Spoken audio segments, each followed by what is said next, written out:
misalnya adalah leluhur. Dan keterhubungan tersebut menjadi pengetahuan paling dasar yang dipakai oleh individu untuk membuat keputusan atau membuat perilaku. Artinya apa? Artinya perjalanan hidup setiap individu sebagai bagian dari sebuah masyarakat, kelompok atau bangsa akan berpengaruh pada apapun perilakunya, termasuk berpengaruh pada perilaku individu yang lain.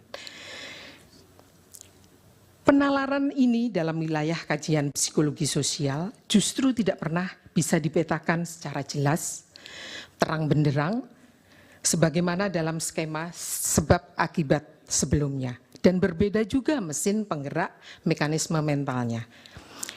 Apabila dalam skema perilaku individual, mesin utamanya adalah kesadaran, rasionalitas, justru pada psikologi sosial, mesin tersebut difungsikan oleh ketidaksadaran. Ketidaksadaran ini tidak pernah bisa dilihat, diraba, akan tetapi dapat dirasakan dan kemampuannya untuk merepresentasikan penalaran individu sebagai bagian dari masyarakatnya justru sangat tinggi. Dan oleh karenanya, walaupun setiap individu bisa menempuh perjalanan atau pengetahuan terjauh sekalipun, watak sosialnya akan selalu melekat. Orang Indonesia yang besar dan tumbuh di Indonesia, walaupun dia tinggal di kutub utara, dia akan membawa nalurinya, ketidaksadarannya. Demikian pula sebaliknya. Ketidaksadaran ini yang kita sebut sebagai identitas individu sekaligus identitas sosial. Dan inilah keadaan yang selalu membuat setiap individu merasa aman sekaligus tidak aman secara psikologis. Perilaku memilih selalu memiliki dua lapisan tersebut. Akan tetapi bagaimana kedua lapis mekanisme psikologis tersebut mewujud menjadi keputusan memilih sangat tergantung pada keterhubungan antara pemilih yang dipilih dan konteks ketika pemilihan tersebut terjadi. Keterhubungan tersebut pada politik populis disemai dengan berbagai rekayasa dan selalu mengeksploitasi wilayah ketidaksadaran yang tidak enak, yang tidak nyaman, seperti ketakutan, kebencian, kemarahan, kecemburuan, penderitaan, atau yang saya sebut sebagai keadaan deprivasi. Semakin keadaan deprivasi ini didengungkan menjadi sebuah alasan atau sebab yang menghubungkan individu dengan kandidat atau bahkan dengan konteks sosial atau keadaan sosial politik yang lebih besar, semakin ketidaksadaran berhimpit dengan kesadaran dan untuk memilih dalam penalaran sempit yang dirancang oleh kaum populis. Salah satu keadaan deprivasi yang secara jelas dipakai untuk sebuah peristiwa politik di negeri kita adalah Pilgub tahun 2017. Dengan mendengungkan deprivasi ketakutan, kebencian, bahkan kemarahan pada kandidat non-muslim, maka kemenangan dengan mudah diraih atas nama kesamaan agama. Dalam konteks di atas, melalui sudut pandang psikologi sosial, keadaan deprivasi tentang ketakutan dipimpin oleh pemimpin yang tidak seagama telah diaktifkan sebagai pengalaman politik yang menjadi bagian dari pengetahuan dan mengisi ketidaksadaran masyarakat Indonesia. Pengetahuan ini akan terus berfungsi menjadi acuan ketika setiap saat individu dihadapkan pada situasi memilih yang mengeksploitasi ketakutan atau kecemasan atas perbedaan. Di luar kesadarannya bahwa politik tersebut memecah belah bangsa. Bahwa bangsa Indonesia adalah bangsa yang majemuk, dengan mudah individu akan merapat pada keadaan deprivasi sebagai acuannya dan mengabaikan nalar logis tentang hidup sebagai bangsa Indonesia. Kemudian apa akibatnya? Siapa saja dan di mana saja di negeri ini tiba-tiba skema yang tidak seagama jangan dipilih, atau karena seagama harus dipilih menjadi skema perilaku memilih yang gampang diaktifkan dengan prinsip menghidupkan deprivasi, ketakutan dan kecemasan hidup di dalam perbedaan. Hal yang sama kita bisa pakai untuk menerangkan keadaan tahun 1998 di mana terdapat deprivasi pada kecemasan pada perbedaan rasial. Bisa langsung kesimpulan Ibu, waktunya sudah habis. Saya mohon bisa diberikan waktu lebih 2 menit mungkin. 2 menit ya. Baik, dalam teori yang saya pelajari, proses inilah yang disebut sebagai proses anchoring atau penjangkaran, proses untuk memahami kenyataan, dan kenyataan tersebut yang akan dipakai sebagai acuan untuk menentukan perilaku yang dijadikan. Persoalannya dalam kehidupan berbangsa, masalahnya bukan memilih A dan tidak memilih B, itu adalah salah atau benar sebagaimana dalam nalar hukum. Dalam konteks psikologi sosial dan kaitannya dengan persoalan berbangsa dan negara adalah apa artinya kalau itu benar nalarnya, atau apa artinya kalau itu salah nalarnya. Karena bagaimanapun implikasinya adalah seluruh masyarakat kemudian akan memakai acuan tersebut. Karena nalar tadi adalah acuan kita bersama. Atau dengan kata lain, perilaku memilih itu bukan sekedar menghabiskan sekian menit di bilik suara dan menerima kertas suara kemudian memilih. Kemenangan dan kekalahan juga bukan sekedar sekian persen angka yang diputuskan oleh KPU. Perilaku dalam perspektif psikologi sosial memiliki spektrum yang panjang. Dia dipengaruhi oleh sejarah, sekaligus dia dipengaruhi juga apa yang ada saat ini, juga akan berpengaruh pada apa yang ada di depan. Apa yang sedang kita bicarakan di sini bukan hanya sebuah hasil pemilu pada tanggal 14 Februari yang kemudian memenangkan pasangan Prabowo dan Gibran. Politik adalah pengetahuan bersama tentang rakyat, apa artinya berdaulat sebagai rakyat, dan bagaimana kedaulatan tersebut menjamin partisipasi dalam seluruh proses bernegara dan berbangsa. Pemilu dan perilaku memilih dalam pemilu adalah representasi dari rangkaian nalar tersebut. Artinya pengetahuan inilah yang akan kita pertaruhkan untuk membuat garis kesinambungan dengan apa yang kita terima sebagai sejarah masa silam dan bagaimana masa silam tersebut menjadi gagasan masa depan.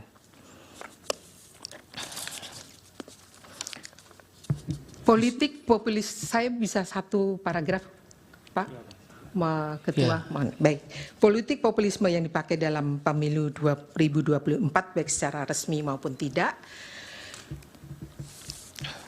sepenuhnya bergerak menegaskan kesinambungan watak politik tanpa nalar yang saya sudah jelaskan di dalam teks yang berasal dari sejarah sebelumnya. KKN yang sejak tahun 98 telah kita sepakati sebagai musuh bersama, ternyata kembali dan menjadi mesin untuk menggerakkan kultur politik tanpa nalar yang berlangsung pada pemilu tahun ini.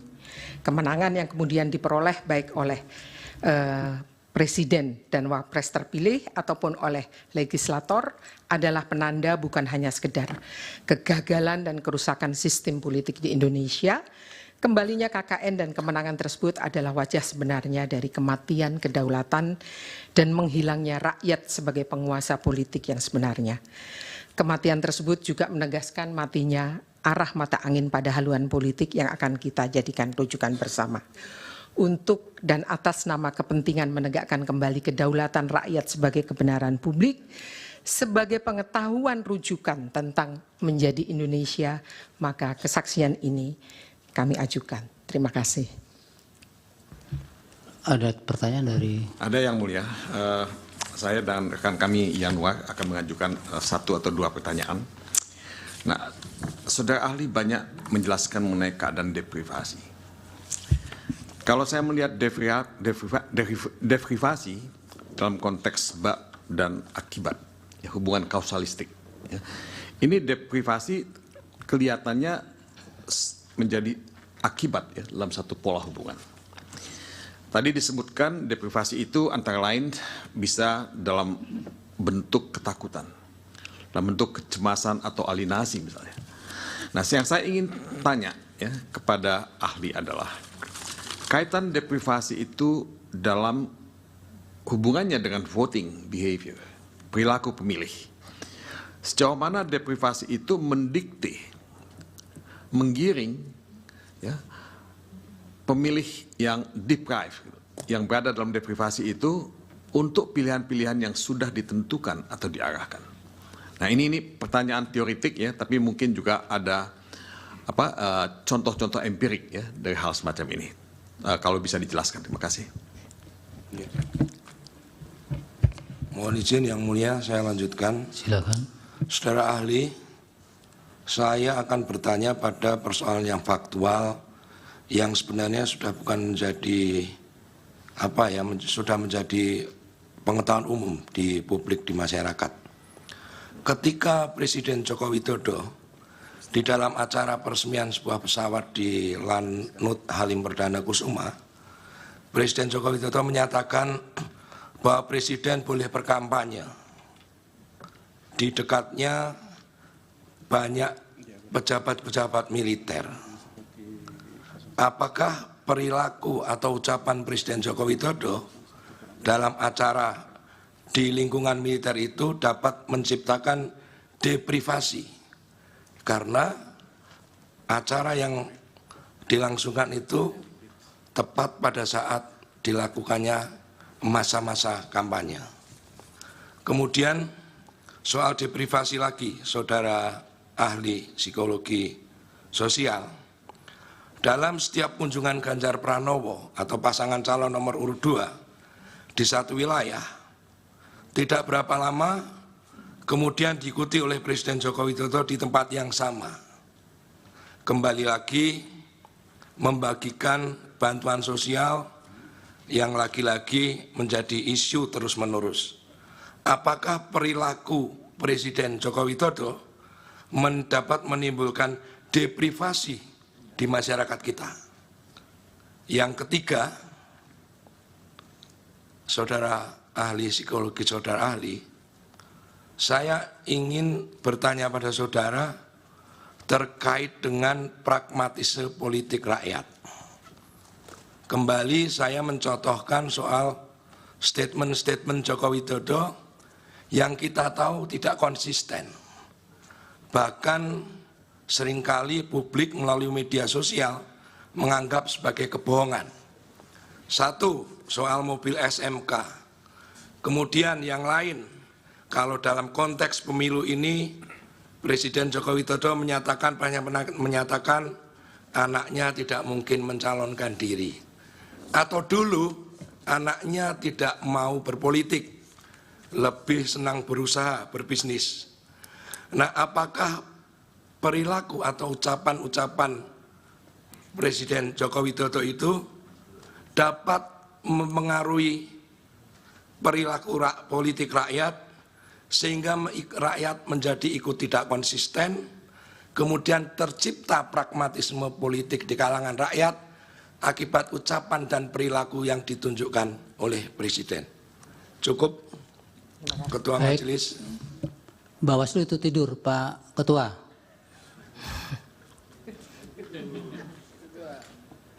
Mau bertanya tidak?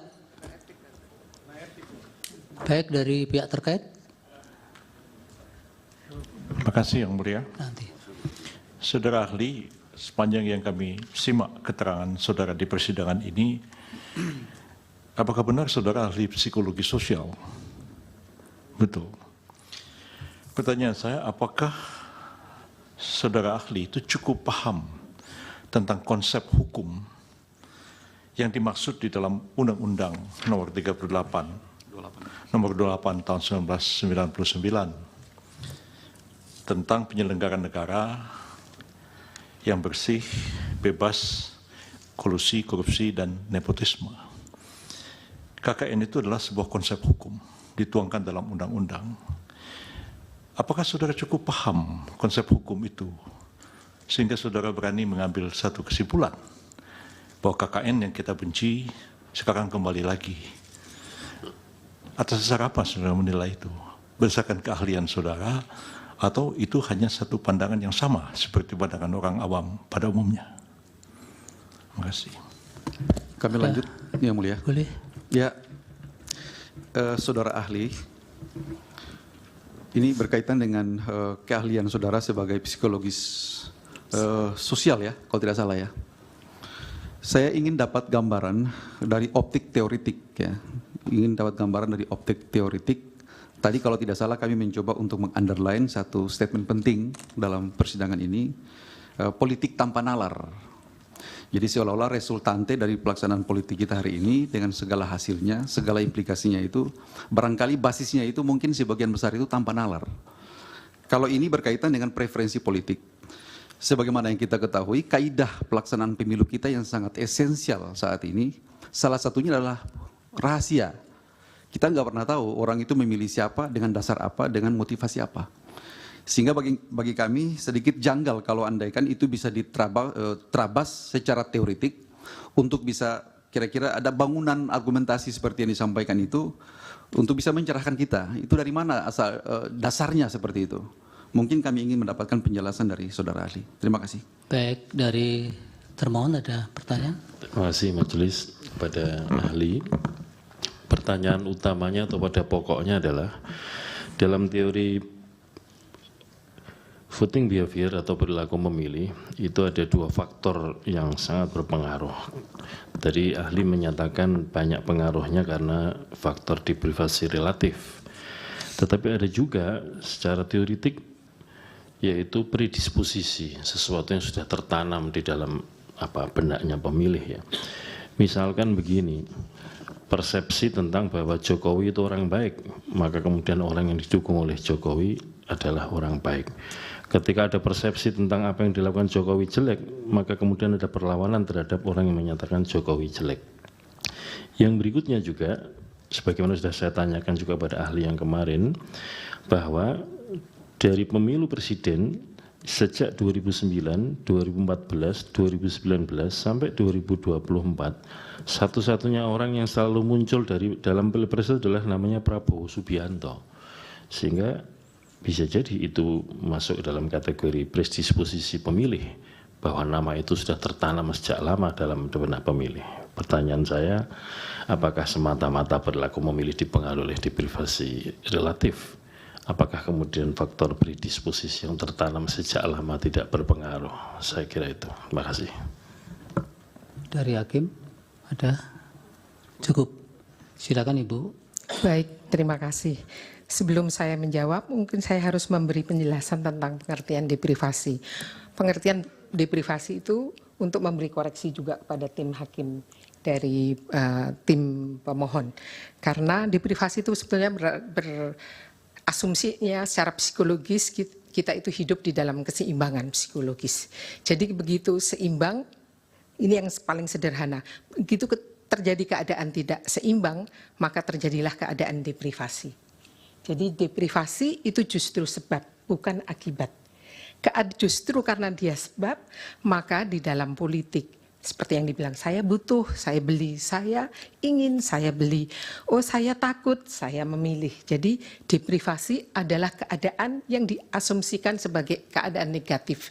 Dan itu untuk mencapai keadaan yang seimbang, dia harus ditutup dengan perilaku yang memberi jaminan rasa aman positif. Itu yang pertama.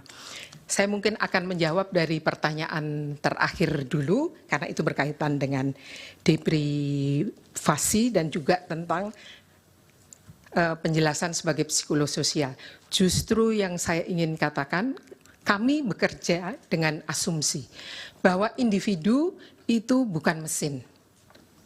Gampangnya, selama ini asumsinya selalu, misalnya kita selalu mendengar keluhan tentang bansos. Bansos itu seolah-olah diasumsikan bahwa ada seperti mesin penjual minuman, dikasih koin, kemudian minumannya akan keluar. Saya haus, saya beli, kemudian minumannya keluar. Justru di dalam psikologi sosial, kami tidak hanya melihat faktor individual, kami meletakkan di dalam faktor yang lebih kompleks bahwa individu dia hidup di dalam sejarah. Sejarah individualnya sekaligus sejarah masyarakatnya yang dia share bersama sebagai bagian dari anggota ke masyarakat itu sendiri. Nah, di dalam sejarah tersebut selalu ada ingatan, selalu ada kebiasaan, selalu ada nilai yang dipertaruhkan bersama, dan itu menjadi pengetahuan yang menjadi acuannya ketika dia bertindak. seperti yang dikatakan oleh pihak terkait tadi, bahwa individu sudah memiliki predisposisi tentang Pak Prabowo sehingga memenangkan hal ini.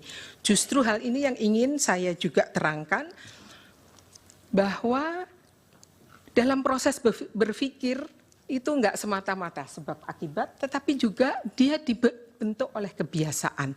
Dan warga Indonesia kita tahu semua, Prabowo juga tidak hadir begitu saja.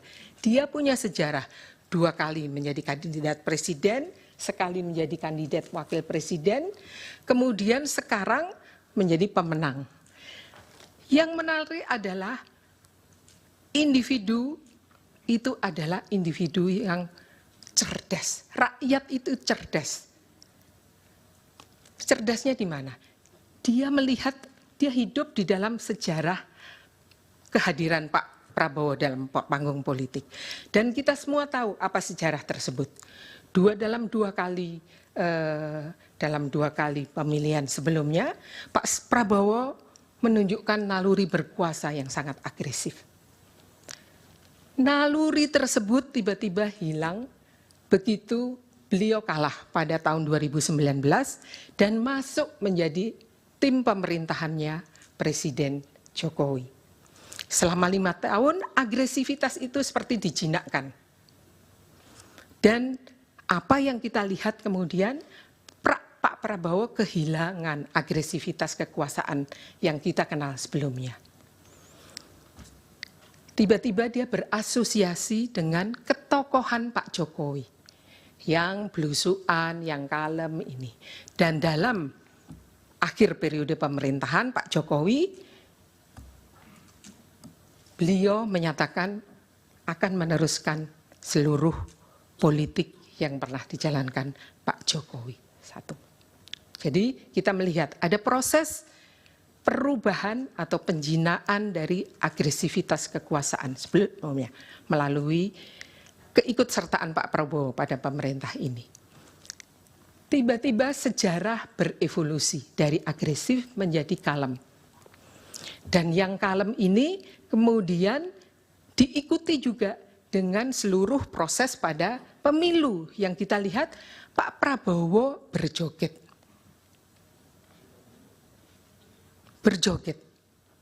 Bahkan ketika beliau diserang pada debat presiden pun, beliau tidak merespon secara agresif. Jadi rakyat tiba-tiba mengasosiasikan bukan hanya dengan Pak Jokowi, bukan hanya dengan semata-mata dengan bansos dan lain, tetapi juga dengan sesuatu yang nyaman, yang tidak akan mengganggu sebagaimana 2 periode pemilu sebelumnya, di mana Pak Prabowo dianggap akan mengancam, akan menimbulkan ketakutan. Waktunya Ibu sudah. Ya. Boleh saya menyimpulkan sedikit, memberi tambahan? Baik, justru karena beliau menang dalam keadaan seperti ini, cukup dengan berjoget, cukup dengan makatan Mas Anies, kita melihat bahwa sebetulnya rakyat yang cerdas itu, kecerdasannya bukan diisi oleh pengetahuan politik, tetapi pengetahuan kultural, bahwa pemimpin itu enggak perlu pemimpin yang pinter atau pemimpin itu pokoknya yang cool kira-kira. Dan Pak Prabowo kemenangannya justru di situ. Tetapi itu justru masalah untuk saya sebagai psikologi sosial. Karena seperti yang saya bilang bahwa kemenangan ini bukan hanya sekedar kemenangan angka yang akan menentukan 5 tahun ke depan. Dia juga bersambung dengan sejarah politik sebelumnya, sekaligus akan menentukan sejarah masa depan politik Indonesia. Karena kita tiba-tiba menerima kemenangan yang diperoleh bukan dari pengetahuan politik, bukan dari kebutuhan untuk meletakkan kedaulatan rakyat sebagai sebuah rumus kemenangan yang nantinya akan dipraktekkan oleh kandidat-kandidat berikutnya. Baik, waktunya sudah habis Ibu. Terima kasih. Silakan. Sudah boleh keluar. Baik. Terima kasih atas keterangan. Dijawab, Terima kasih. Sudah dijawab secara umum tadi Bapak. Oh begitu kah? Iya. Yang mengenai konsep hukum KKN itu belum dijawab. Begini, Prof, saya adalah psikolog sosial dan yang saya amati adalah apa yang ada yang kelihatannya formil di atas, ada hukum, regulasi, undang-undang, tapi bukan itu yang saya amati. Tapi apa efeknya itu, apa yang dimengerti oleh masyarakat, oleh individu. Ya, sudah cukup Ibu. Terima kasih. Terima kasih. Silakan. Terima kasih.